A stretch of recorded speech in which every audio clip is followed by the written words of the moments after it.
Hello my dear student, आज के class में हम लोग एक और न्यूमेरिकल डिस्कस करने वाले हैं इलेक्ट्रिसिटी का। इससे पहले हम लोग ऑलरेडी 5-6 न्यूमेरिकल देख चुके हैं इलेक्ट्रिसिटी का। आप उसको प्लेलिस्ट में जाके देख सकते हैं। चलिए क्वेश्चन क्या है जरा समझने का कोशिश करते हैं। देखिए क्या दिया हुआ है क्वेश्चन में, क्या ध्यान से देखिए।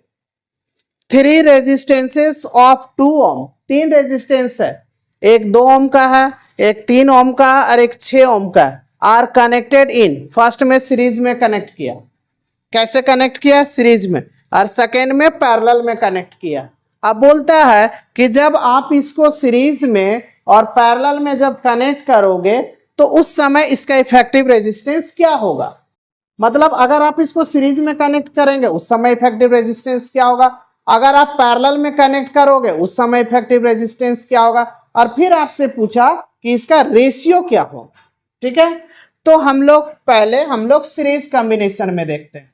ठीक, तो आपको पता है कि सीरीज में कैसे जोड़ा जाता है। देखिए इस तरह से सीरीज में इसको जोड़ रहा है, इस तरह से सीरीज में। ठीक है, कितना कितना ओम का, ये 2 ओम का है, ये 3 ओम का है और ये कितना 6 ओम का है। ठीक है, 2 ओम, 3 ओम और 6 ओम का है। अब इसको सीरीज में कनेक्ट कर रहा उस समय इसका रेजिस्टेंस क्या होगा। तो इसको R1 मान लो, इसको R2 मान लो और इसको R3। आप लोग को पता है जब इसको सीरीज में कनेक्ट करते हैं तो R इक्वल टू होता है R1 plus R2 plus R3।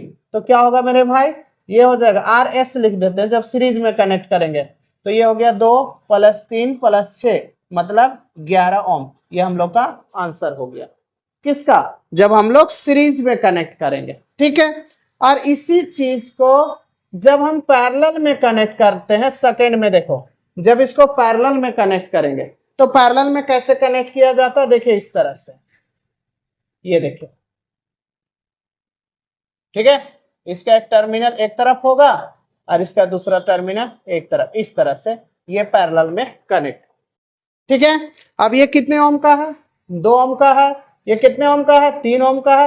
ये कितने ओम का है, 6 ओम का। ठीक, अब इसका क्या फॉर्मूला था तो हम लोग जानते हैं 1/RP, P मतलब पैरेलल कनेक्ट है, तो 1/R1 होगा प्लस 1/R2 प्लस 1/R3। तो कितना होगा 1/RP। R1 कितना 2 है तो 1/2 प्लस 1/3 प्लस 1/6 हो जाएगा। ठीक, अब हम लोग को क्या करना है, ये 1/RP हो गया, तो यहां से देखिए एलसीएम ले लीजिए, तो एलसीएम 6 हो जाएगा।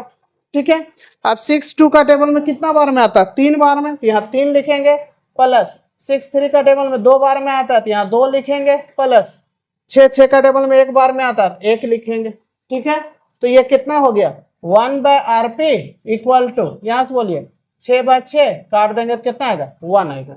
इसका मतलब RP जो हो गया वो हमारा कितना हो गया 1 हो गया, और RS जो हमारा है वो हमारा कितना है 11 है। ठीक है, दोनों का निकाल दिए। अब हमको क्या पूछा था, calculate the ratio of the effective resistance of the series and parallel. मतलब अगर आप सीरीज में और पैरेलल में कनेक्ट करते हैं तो उस समय इसका रेशियो क्या होगा, तो उसको हम यहां लिख देते हैं। देयरफॉर रेशियो इक्वल टू क्या, पहला क्या है सीरीज का पूछा था, तो सीरीज का क्या था 11 था, और इसका कितना पैरेलल में कितना था 1, तो 11:1, यही हम लोग का आंसर हो जाएगा। ठीक है, आई थिंक यहां तक समझ में आ गया होगा। क्या किए, पहले हम लोग इसको सीरीज में कनेक्ट किए, तो सीरीज में जब कनेक्ट करेंगे तो ये R1 R2 R3 हो गया। अब सीरीज के लिए क्या फॉर्मूला था, R equal to R1 plus R2 plus R3, तो ये 2 है, ये 3 है, 6, तो 2 3 5 और 6 11 हो गया सीरीज के लिए। अब पैरेलल देखिए, इसको पैरेलल में कनेक्ट किया। अब इसका क्या फॉर्मूला था 1/RP equal to 1/R1 plus 1/R2 plus 1/R3 होगा। अब सबका वैल्यू बैठा के सॉल्व कर दिया तो RP हमारा कितना आ गया 1 आ गया। अब किसका रेशियो पूछा था, किसका रेशियो पूछा था, सीरीज का देखिए यहाँ पे सीरीज का पूछा है और पैरेलल का पूछा है, तो सीरीज का हमारा 11 था, पैरेलल का 1 था, 11:1, यही हम लोग का आंसर हो गया। ठीक है, चलिए तो वीडियो को पॉज कीजिए और लिख लीजिए। और अगर ये न्यूमेरिकल आपको अच्छा लग रहा होगा तो इस वीडियो को अपने दोस्तों के बीच में भी शेयर करेंगे, ठीक है। और जो अभी तक हमारे चैनल को सब्सक्राइब नहीं किए वो सब्सक्राइब कर लेंगे। बहुत जल्दी हम लोग मिलेंगे नेक्स्ट वीडियो में।